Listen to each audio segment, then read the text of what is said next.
Welcome to Every Child Belongs. I'm Kim Botto, an adoptive mom, grandma, and advocate for kids and teens with disabilities, as well as a longtime leader of kids and student ministries. In this show, we explore how we can create spaces where every child feels heard and valued, whether neurodivergent, differently abled, or they've experienced trauma.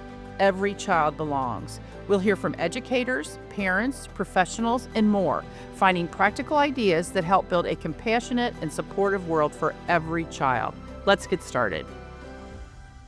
On this podcast, we spend a lot of time talking about belonging, and not just as a vague idea, but something that's built through relationships, systems, shared responsibility. And many of the parents and ministry leaders that listen to this are walking alongside kids who experience the world differently, neurodivergent, disabled, maybe experienced trauma. And what I hear again and again is it's not just the ministry part or the parenting part that's hard, it's the relationship part that's hard. And in churches, especially, there's ruptures in the relationships. And that's why I'm so happy to have Dr. Curt Thompson with us today because Curt, you talk a lot about belonging. You give language to rupture and repair and suffering that's not meant to be carried alone.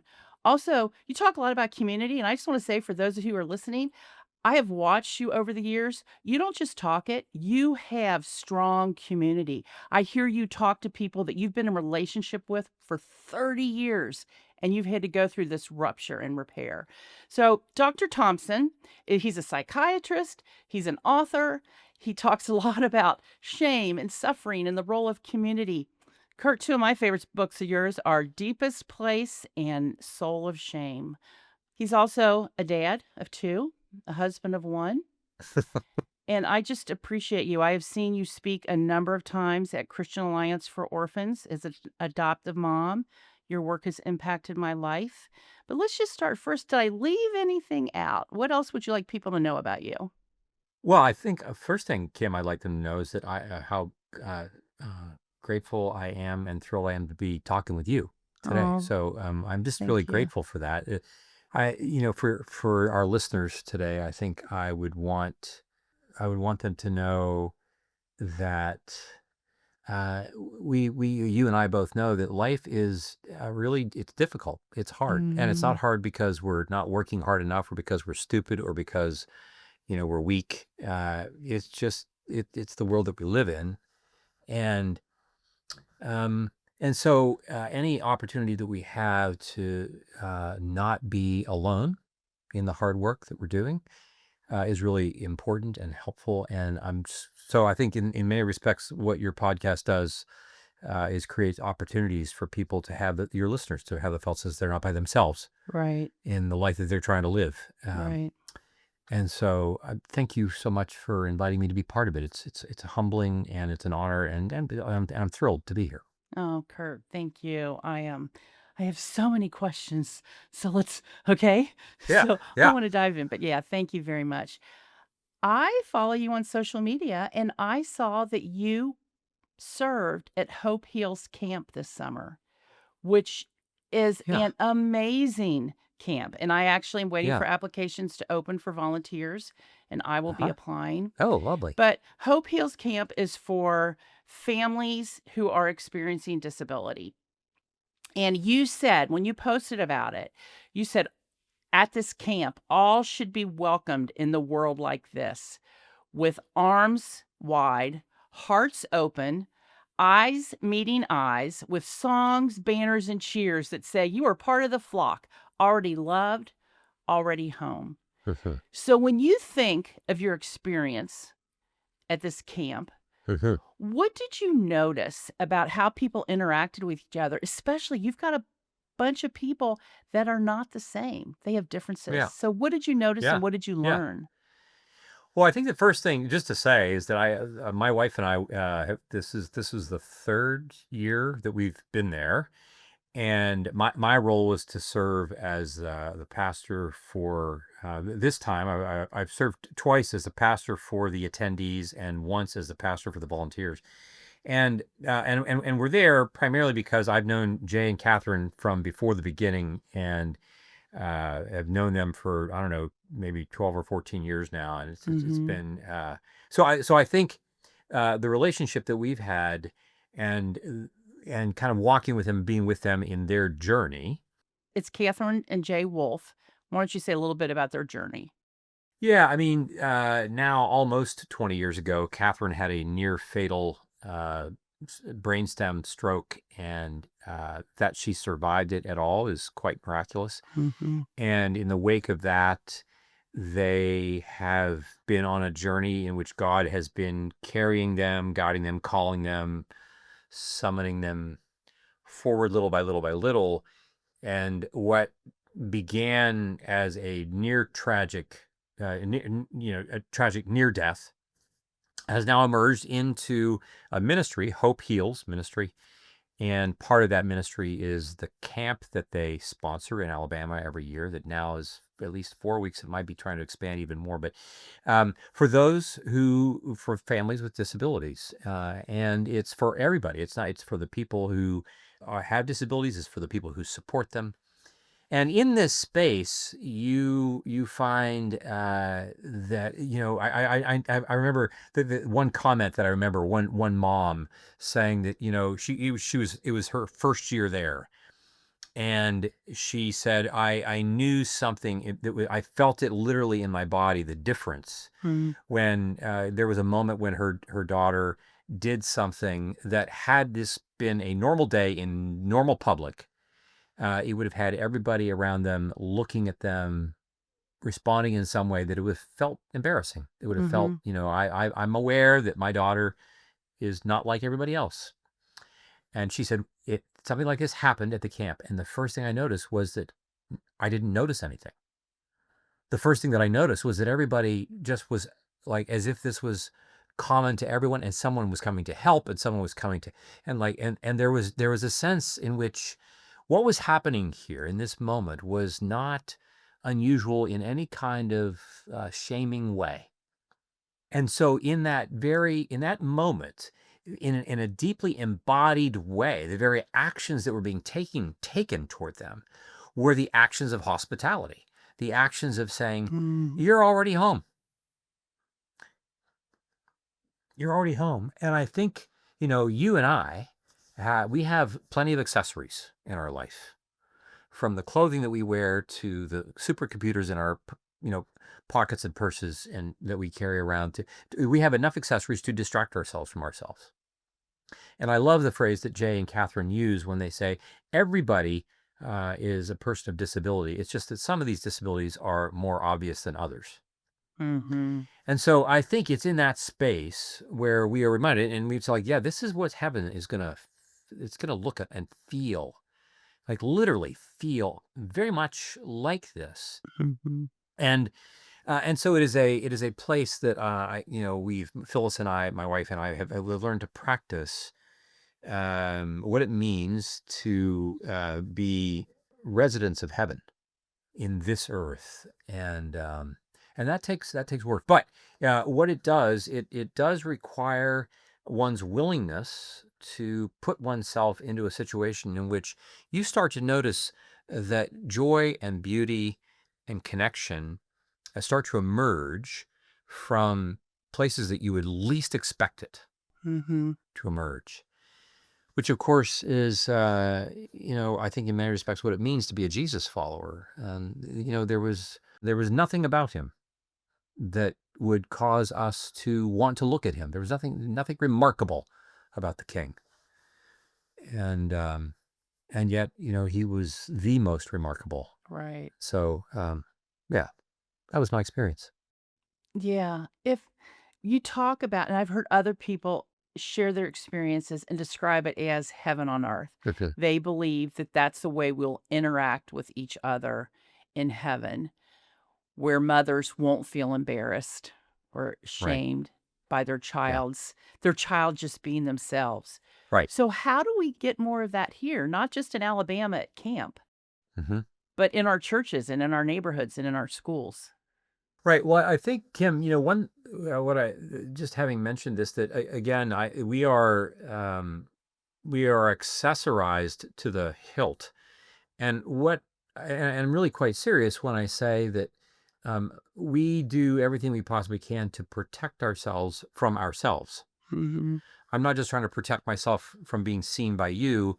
I don't want to be seen by you because I don't want to become aware of the things within me that you see.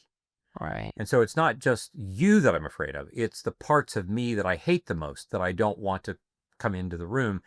And so heaven coming to earth is about God coming to the places where the physician is needed, coming to the places that are sick, and not to the places that are well. This is, Jesus talking to the Pharisees. And I have all kinds of places within me that I like to pretend are well. And so, if we are open and willing to be in communities ourselves in which we are willing to be vulnerable and tell our stories in their fullest, truest fashion, that's going to take a lot of courage. But it also means that there will be the parts of me that I hate the most, when they are revealed in a community that is the body of Jesus. I'm given the opportunity for those parts to be healed, for those parts to be recommissioned. And then, I think one of the things that we often don't recognize is that I burn a lot of energy working to keep these parts of me under wraps. And that is energy that I then do not have available to do the works that God wants to do with me, that he has prepared for me from before the foundation of the earth. And when I start to think about how much energy I'm burning to contain the parts of me that I don't want the world to know about, like anybody to know about, I start to get a sense like, well, would I rather live with more energy? Would I rather live less anxiously? Would I rather live with greater comfort and confidence in the world? For me to do that, I don't just have to like summon courage. What I have to do is untether the energy that is bound up in my protection of the parts of me I don't want anybody to know, Mm. because those are the parts that are disabled. Those are the parts that at camp, at Hope Hills Camp, like they're right out there in front of everybody. You can't you can't hide them in that way, in the same way that I conveniently hide myself and from others. And so, to the degree that we are willing to take the risk to be deeply known, this is 1 Corinthians chapter 8, this notion that there are those who think they know things who do not know as they ought, but the person who loves God is known by God. And, Paul doesn't say the person who loves God knows God. The person who loves God is first known by God. I love God in response to him seeing the parts of me that I hate the most. And not only does he not leave the room, he comes closer. Right. And this is the part that catches me off guard. This is the part that surprises me. This is the part that startles, sometimes frightens me, that God is this serious about intimacy with me. I like the idea of love until love actually shows up, because then it puts demands on me, not just demanding that I be like the right kind of person, but also demands that I reveal to him Hmm. what is true about me. And the degree to which we are practicing being vulnerable on a regular basis, not just when I'm in trouble, but on a regularly cadenced basis, I discover that I don't have to burn all that energy trying to protect myself from myself and the world. And that energy is then available to God Right. to create things that heretofore it would be hard for me even to imagine creating, because I don't have the energy available to do that.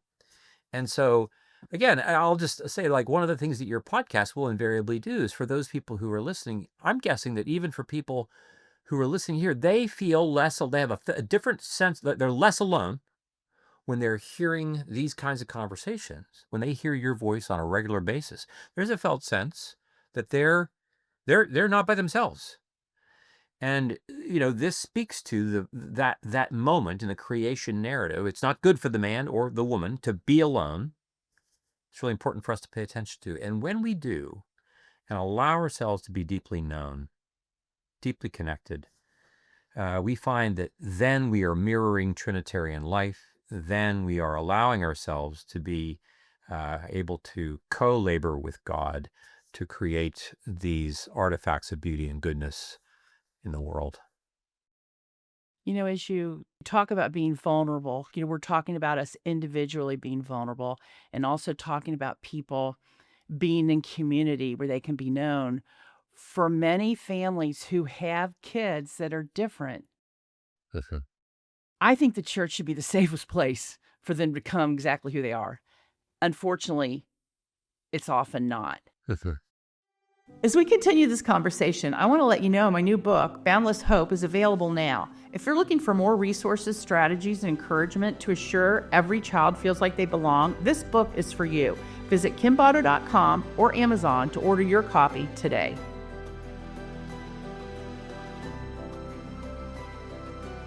So, as you're talking about us being vulnerable and exposing our places that we don't like about ourselves, how does this then translate to the church body, to the church community, so that we can be more like Hope Hills Camp in my town, Fort Thomas, Kentucky? Right. Well, I think that one of the important things for us to do is to first recognize that when we say what does this mean for the church, we're not just talking about a thing that we call the church. We're really Right. talking about First Baptist Church in your town in Kentucky. Mm-hmm. We're talking about Second Presbyterian Church in Roanoke. We're talking about Washington Community Fellowship on Capitol Hill in Washington, D.C., where my wife and I are attendees. We're talking about particular bodies of people. And so for our listeners, we're talking about you who occupy real places and have had real experiences with real pastors and real elders and deacons and all the whole thing. And so we're asking, well, who are the people in which church that I would say, here we are. We would like to be more deeply known by people in this church, and we're afraid. Now, our listeners might say, well, Curt, like, who does that? Like, that just sounds like you're taking a pretty big risk. They're just going to say, well, you don't need to be afraid. Y'all come and we're fine and so forth. And you're like, well, we've tried, we've played this song before and we know how the song ends. And the reason I'm telling you this is because I don't believe, I still feel afraid when I think about coming to this church. Now, you might say that, and you don't know what kind of a response you're going to get. But you might get the response of someone who might say, oh my gosh, uh, we don't want to be that. I don't want to be that church. Tell me more. And then you have the next conversation. Mm-hmm. And then you have the next conversation. And it's a risky thing to do. Now, you may find somebody else who gives you an unhelpful answer, at which point you may say, I've got to go to Second Baptist Church. We may do this. One of the things that, we do work in and among what we call confessional communities in our Yes. practice and in the nonprofit that we have developed that supports these gatherings. And the most common question by far that I'm asked is, well, Curt, where can I find a confessional community? I mean, this all sounds great, but where can I find a confessional community? And of course, I don't know the answer to this most of the time. I don't know where you can find one, because my response, the first thing I would say is that I would want to say God knows exactly what it's like to want a community that refuses to have him. Mm. Paul Borgman, a professor of literature at Gordon College north of Boston, taught a course on the book of Genesis as a literature course. And he wrote a book about it called Genesis, the Story We Haven't Heard. And in this book, this was 25 years ago when I read this, and it just knocked me off my horse. And when he asked the question, who knows how many people God asked to go with him to Canaan before in Abraham he finally found someone who said, yes, I'll go? We don't know because there's no story that's ever told. So there's a good reason to believe that God asked people who said no. When you get to the Gospels, we know Jesus asks any number of people to come and follow him. No, I got to go bury my dad. No, I got to go check out this piece of turf that I just bought, and so forth and so on.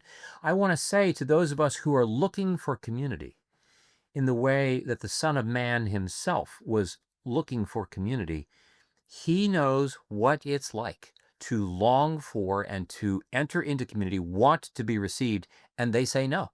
Mm-hmm. And so he asks the next person and the next person and the next person until perhaps in Andrew and Thaddeus, he found two who said yes. And they hang out for a while, and then Andrew goes and gets his brother. And then they go and get Nathaniel, and so forth. And this grows because this takes time. And so I want to say that God has great empathy for what it means to be fully human and to long for something that we may have to ask. And we start at First Baptist or Second Presbyterian, and we work our way until we find those people who are willing to say yes. This is not easy to do. It is not complicated, Right. but it is not easy to do. And what will often be the case, Kim, is that when we come to terms with how hard this is going to be to start to ask for what we want, right? This is Jesus in the Sermon on the Mount. Knock, ask, seek. When we come to terms with this, sometimes our coming to terms means we're so overwhelmed, I'm just not going to ask. Right. And when we don't ask, we get what we ask for. Nothing. Right. But what God is acknowledging is that for us to ask for these things, we are acting in the way that God has acted. This is how he operates. He doesn't twist anybody's arm. He only does things. Once you get past the third page of the Bible, there's nothing these are the guys here. This is Tim Mackey on the Bible Project. Once you get past the third page of the Bible, there's nothing that God does in the entire arc of Scripture that does not in some way involve human cooperation. He's looking for real partners, and it would be great if we could say, to our listeners, here's a phone number that you can call, and we'll find you a confessional community, or we'll find you a church who's up for this, within 3 miles of your house. And that, unfortunately, is not how humans behave. But God does honor our longing and desire to pursue this and to come hard after it. Well, and I think you even said you talked about this podcast helping people not feel alone. I've talked to so many families who have tried churches who got unhelpful responses. Right. But to think about it, I mean, I almost want to just stop right then when you said God himself understands. You say the quote. I don't want to mess it up. I can't remember my own quote, but I mean, Oh. like I think the point is that God knows exactly what it is like to want to be received by a community and asks for it, and we say no. Yes. And so he has to ask again, and he asks again. And he even gets Abraham, and then what does Abraham do? Abraham throws his wife under the bus 3 times, right? And they're like, Right. okay, and then he's left with Isaac and Jacob, and all of that. And then he's like, okay, well, we'll try again. Maybe we'll try with Samuel. We'll try with Saul. We'll try with David, right? Mm-hmm. It's not until we get to Jesus Right. that we have someone who is fully able to, and who is fully willing and able to respond to the Father's yes and request. There's nothing, Jesus says in John's Gospel, I do nothing that I do not first see my Father doing. He's continually being curious. What is Father asking me to do? Yes, yes, yes, yes, yes. Now, sometimes, it's not that quick. He's in the Garden of Gethsemane. That's not quite as quick. Right. Which is also like Jesus modeling for us. Jesus would turn to us and say, you're right. Sometimes when Dad asks us to do things, there are things I do not want to do. Right. I do not want to do this. Right. Yeah, but understanding, I think for families, they feel like they're doing something wrong, but God, who is perfect, has had these same kind of experiences. So keep asking, keep knocking, keep trying, keep praying. Yeah. That was, good. Yeah, I mean, again, you're absolutely right. There is this felt. I mean, but again, we also have to remember this. Our listeners, it's important for us as the listeners here. We live in a world that has been training us for millennia, but, for particular the last 500 years, and then we've got our own particular version of the last 70 years that has been training us to believe that we live in a story in which if something is wrong in the story, that there is something wrong with me that I need to get fixed here. Right. It would never occur to me that that this world is difficult has something to do with a thing called evil. That this world is difficult has something to do, well, perhaps with my own misperception of the story itself.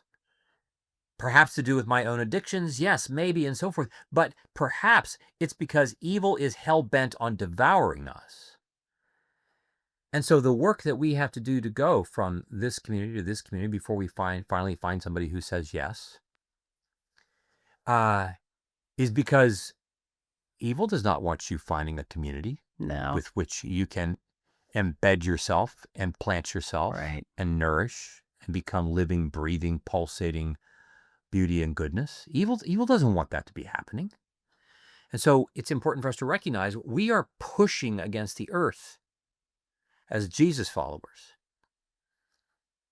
And therefore, all the more reason why staying connected to those voices that are helping us tell our stories more truly is so important, which is why, again, having a regular cadence of plugging into this podcast and other resources that we have is also really crucial for us. Well, your podcast, Being Known, is very helpful in that. And you had a series on rupture and repair, which, a lot of families have experienced rupture with the people of the church, which is, and Curt, I have my theories, to not be accepted by the church is so painful. It's so much more painful than not being accepted by a neighborhood group. Why is that?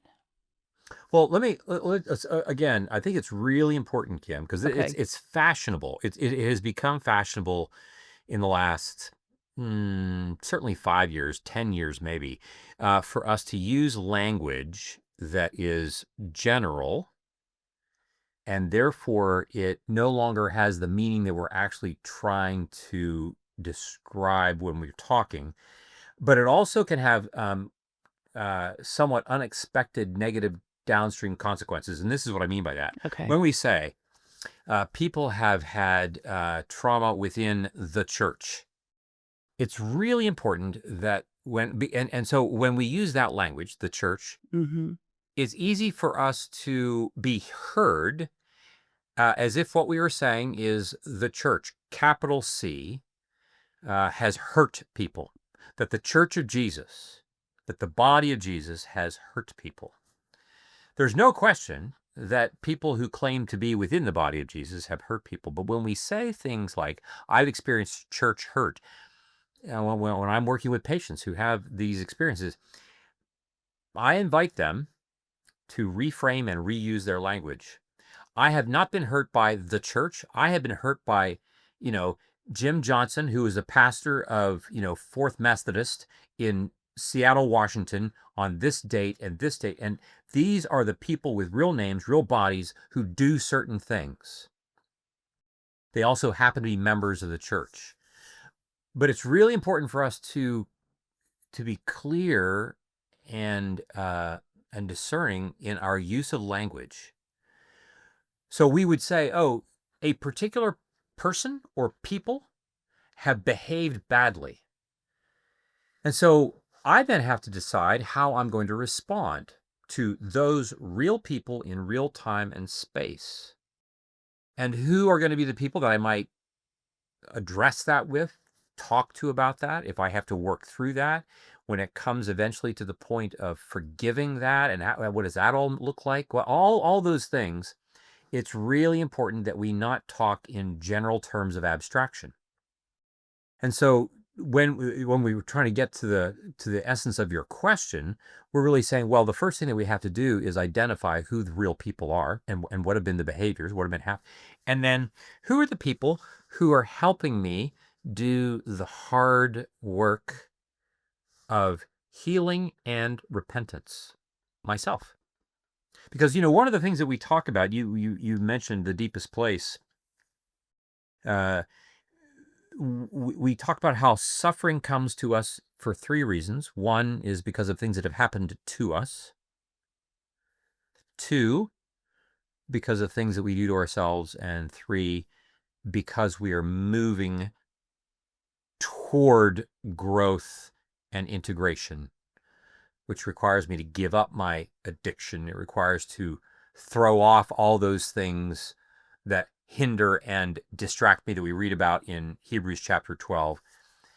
And it's really number two, the things that we do to ourselves that are the primary and that carry the most weight in terms of why we suffer. I suffer mostly because of what I do to myself in the privacy of my own mind. Right. And the story that I begin to generate in response to the things that have happened to me. And so I have to be wise and careful about the story that I tell about myself Yes. downstream to these things that have happened. And this is why it's important for us to have others with whom we are speaking. But these are people who also, their job is not just to listen to me tell them my version of the story, and they swallow it hook, line, and sinker as if my version is the only version that could possibly be true. It's also crucially important that we're talking to people who are willing to ask us important, hard questions. Mm-hmm. Because otherwise, I'm living in an echo chamber that can reinforce my own version of my story that sometimes itself needs to be reframed in order for me to do the repentant work of changing that narrative. Yes. To repent, turning around and telling and moving in a different direction, right? Yes. Well, I want, Curt, in front of you, repent, because I have struck church hurt from my vocabulary for all the things you said, but the way I framed the question was exactly that way. So I want to repent from casting, no, seriously. When we say that, we are casting a negative image of Jesus, Mm-hmm. not just to people within the church, but to people who are questioning the church anyway. Mm-hmm. And I think especially as we work with families who are having difficulty finding a community of people within a church, Yeah. if we keep referring to it as church, like Big C church, they're going to quit knocking because it will seem Yeah. hopeless. So thank you for calling that out. Yeah. I want to pivot just a little bit in that, as we care for in a relationship with people who are different, like how do we come alongside them? And my husband and I, one of our daughters, we adopted when she was 15. Mm-hmm. And she had a very hard life. And we did a Bible study together, and she was supposed to pick a verse that she didn't believe to memorize and start saying to herself. And the verse she picked was Psalm 139:14. I praise you, for I'm fearfully and wonderfully made. Wonderful are your works, and my soul knows it very well. And as she repeated that over and over again, then I was convicted, not just my daughter Sasha, but others. Her soul did not know that she was fearfully and wonderfully made. Right. She did not believe it. So as we come around kids who are not typical, so they look around and they go, I'm different, and different isn't good when you're 15. How do we help them see that they are amazing creations? How do we do that, Curt? Well, Kim, it's a great question because I think where my mind goes is because we're all asking this question: How can I help? How can I help these children? Mm-hmm. And I think what comes to my mind is, I think it's first important to know that we don't have to do anything to get them to feel this. I'm not trying to get them to feel anything. Right. What I'm trying to do is to become comfortable with myself in their presence. Most of why, if I'm a family that has a child with a disability, and I go to the pastor, and the pastor says, no, we can't be helpful. It's important for us to know. The pastor is not primarily uncomfortable with you, the parent, or with your child. The pastor is uncomfortable with himself. Mm, The pastor cannot tolerate what's happening within his own body in that moment wow. when he encounters you and he's suddenly overwhelmed with his own sense of powerlessness, his own sense of like, I don't know what the heck to do here, his own sense of I'm uncomfortable. And so when I say no, we can't be helpful, I'm not actually primarily talking to you, even though you're the one I'm speaking to. I'm talking about myself. I am not comfortable with me. Mm-hmm. And so if that pastor the next day were to show up in my office, he might say, Curt, like I just had this encounter yesterday and I said to this family that I can't really be helpful and I feel bad about that. And I want to know what can I do to be helpful for this family? Because this is what because he thinks that, well, the problem is like, we don't have resources. We don't have this, we don't have that. Like, and I'm going to ask him, so what was it like for you to be in the room with the family? I'm not asking, what do you think about the family? I'm asking, what was it like? What was it like for you to be you when you're in the room? And if he's honest, he's going to start to talk about his own discomfort. He's going to start to talk about his own shame. He's going to start to talk about all the story. Right. And so what we find is that if I am doing the work of allowing God to reveal and heal and help me to repent and be recommissioned in my own story, what I come to discover is that me can be in the presence of others. And I'm going to have actually great resonance with their disability because I'm going to be very aware that I'm also someone who walks around with them. Yes. And I will then be a non-anxious presence for them. And when they are in the presence of someone who can be attuned in a non-anxious way, they will be enabled to receive the loving kindness that I'm offering just by being attuned to them. Mm.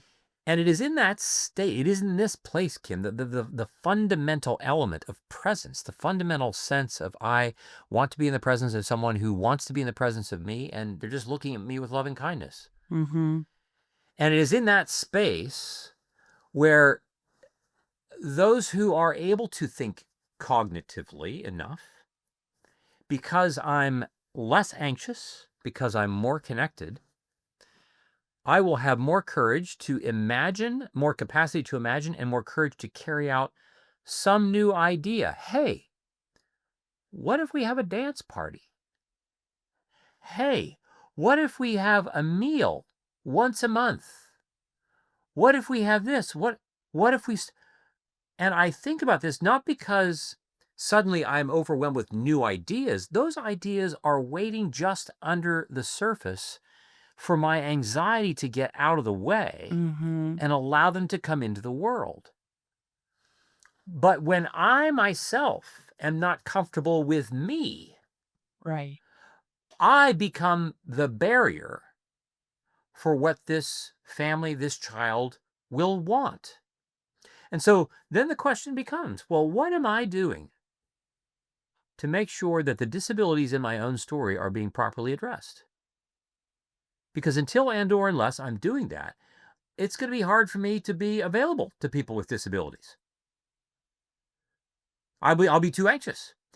But if I am doing that work on my side of the street, I will find great resonance.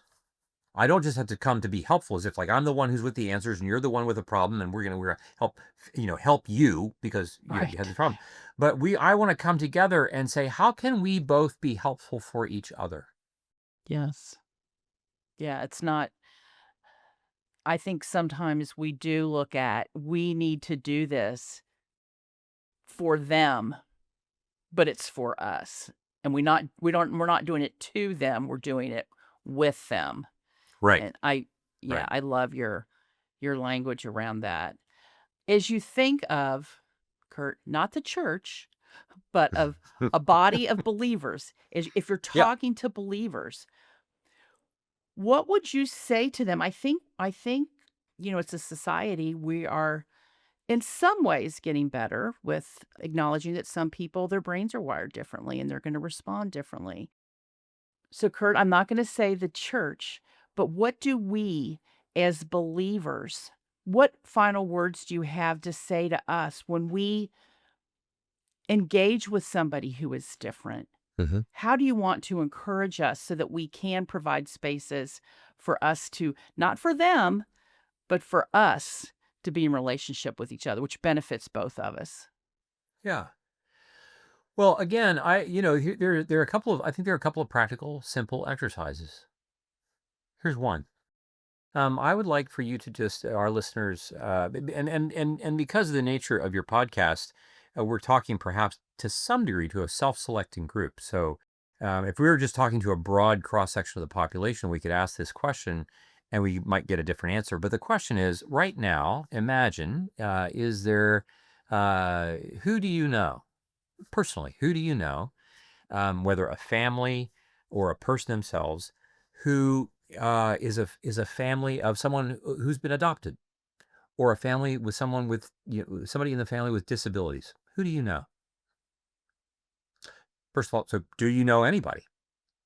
That's the first question. Mhm. And if not, then I would invite you to be, again. This is not a critique or a condemnation, but it would be more a matter like, oh, I wonder what would it be required of you for you to think about uh, finding a way to be in relationship with one person, one family. There are plenty of resources around. You can I'll bet that they could contact you, Right. and they could find Yeah. the resources. Because what I want to do is that I want to practice being in the room with people who can help, not people who can just people I can help. It's people that can help me become more of myself. Yes. And then we might imagine, well, if you do know someone with a disability, here's the next question. When you imagine being with them, what do you feel? Do you feel joy? Do you feel content? Do you feel uncomfortable? Is there some part? And you might feel multiple things. And to the degree that you are able to identify that there's some part of you that is not completely comfortable. Again, this is not a condemnation. This is not to say, well, like, you need to get that cleaned up. This is rather to say, let's be curious about how God is perhaps inviting you to allow that relationship with that person or that family to reveal the part of you that God wants to heal and to recommission. And in so doing, beginning to pray about that, reflect on that, meditate on that, and then to consider, well, what would it be like for me to begin to have some kind of a cadence of regular conversation, a coffee, a visit? Doesn't have to be something big. Just to say, I want to learn to be more comfortably present with me. Yeah. And the way that's going to happen is if I'm with someone who's going to enable me to have to like reveal those things, right? Mhm. In order for me to become more connected with that person and then become more of who God imagines me to be in my fullness. Mhm. So those are a couple things that I would say are some ways for us to think about. As you know, there's a phrase that we use in the Soul of Desire when we talk about what does it mean for us to put ourselves in the path of oncoming beauty. Mhm. You know, the scriptures talk of how in the Messiah there was nothing about him that would cause us to think he's remarkable. The Old Testament speaks about this in Isaiah. And there are lots of things in the world that we, at first glance, we wouldn't imagine these things to be objects of beauty. Um, and much of the time, those things that we take no notice of, or the things that God is insistent, are the very things that are beauty coming at us. And are we open and willing to allow ourselves to pause long enough and be curious long enough and be open to God, such that as we put ourselves in the path of those forms of oncoming beauty, God can allow that experience to transform who we are becoming. Yes. The work starts in us. Yeah. Curt, thank you so much for being with us today. We do a little pivot. At the end, we just end with some rapid fire questions Okay. just to get to know you a little bit better, okay? So you're ready? Yeah. What is a memorable gift from your childhood? Memorable gift. Oh goodness, from my childhood. Oh, the most memorable is a puppy that I received when I was 7 years old, and I was just this remarkable moment. And there's a whole story behind this. I've talked about this on the podcast and publicly before. It was memorable because of how how delighted I was. It was also memorable because the puppy remained in my house from the morning of Christmas until early in the afternoon, when my father decided the puppy was not going to stay in the house, Oh, and was so that's when it comes to things being memorable. that would be Yeah, yeah, memorable. it covers lots of ground. Hello, puppy. Yeah, Goodbye, puppy. right, exactly. What about your favorite family tradition? I have to say, my currently my wife and I have two adult children. Our daughter, who's married, and we have now a 10-month-old grandson, and our son. When the five, then kind of like five and a half, six of us are together, you know, there's nothing more. There's nothing that I love more than being in the room for, like, a couple of days, doing things with my family. It could be anything. We're playing Mm-hmm. games, we're having dinner, we are simply with one another, um, because I so enjoy my daughter and her husband and our son, and my wife and I, and so that's I'll just say that, just kind of distilling it into that. We could be doing a range of different things, but being with each other, because I'm just so grateful that they like to be with us. Yes, yes, I'm thankful for that with my adult children too. And congrats on the grandson. Best gig ever. Thanks.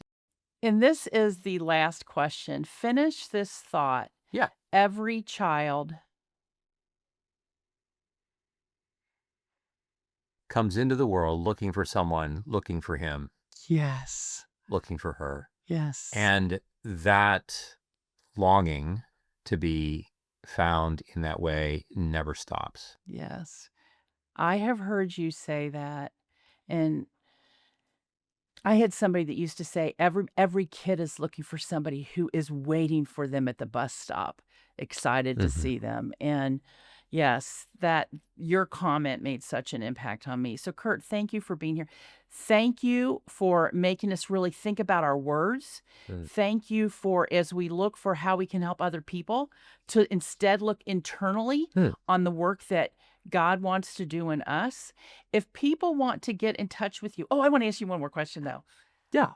I've loved every single one of your books.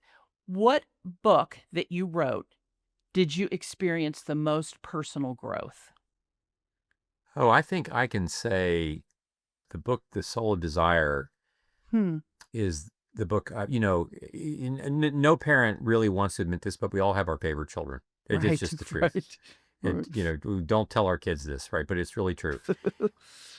And The Soul of Desire was a book that required a different kind and a different degree of work from me, for a lot of different reasons.